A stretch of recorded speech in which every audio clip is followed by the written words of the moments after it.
বর্ষিত হয়।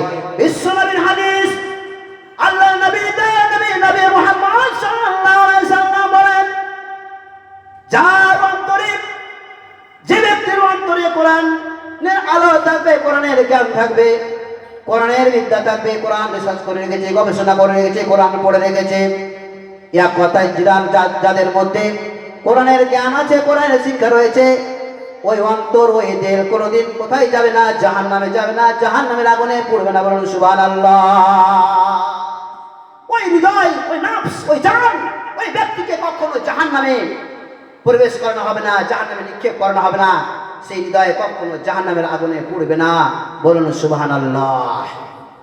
ইসলাম দরদিগণ আমার, যে হাদিসটা আমি বলছিলাম, বিশ্বনবী নবী মুহাম্মদ সাল্লাল্লাহু আলাইহি সাল্লাম বললেন, আল্লাহ পাক রব্বুল আলামিন বান্দাদের বলবেন, তোমরা কি করো? কোরআন মাজিদ আবৃত্তি করো, তেলাওয়াত করো।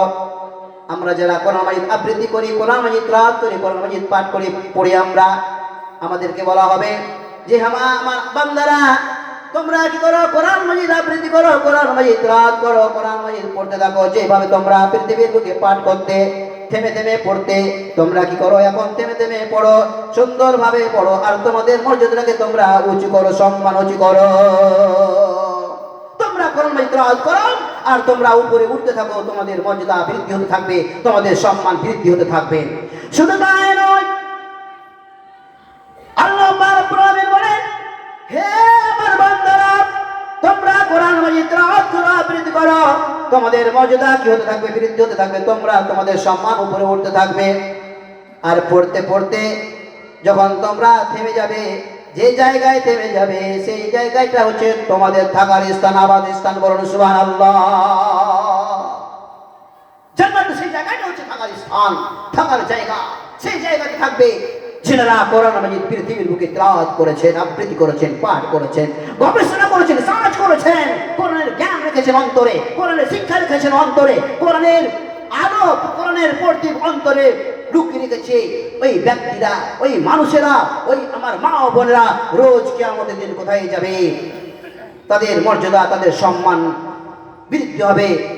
আর যে জায়গায় গিয়ে থাকবে, কোরআন তেলাওয়াত করতে করতে করতে করতে করতে করতে করতে করতে কোরআন আবৃত্তি করতে করতে পড়তে পড়তে যে জায়গায় গিয়ে থামবে, সেই জায়গাটা হবে আমাদের থাকার আবাসস্থান, আমাদের থাকার জায়গা। আল্লাহ যেন আমাদের সকলকে যেন কবুল করেন।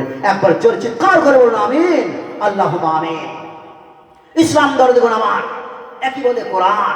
দেখেন কোরআনের মর্যাদা, কোরআনের সম্মান। আমরা যদি ভালোভাবে কোরআনকে পড়ি, আবৃত্তি করি, আমাদের জন্য রয়েছে জান্নাত, আমাদের জন্য রয়েছে সম্মান, আমাদের মর্যাদা বৃদ্ধি হয়।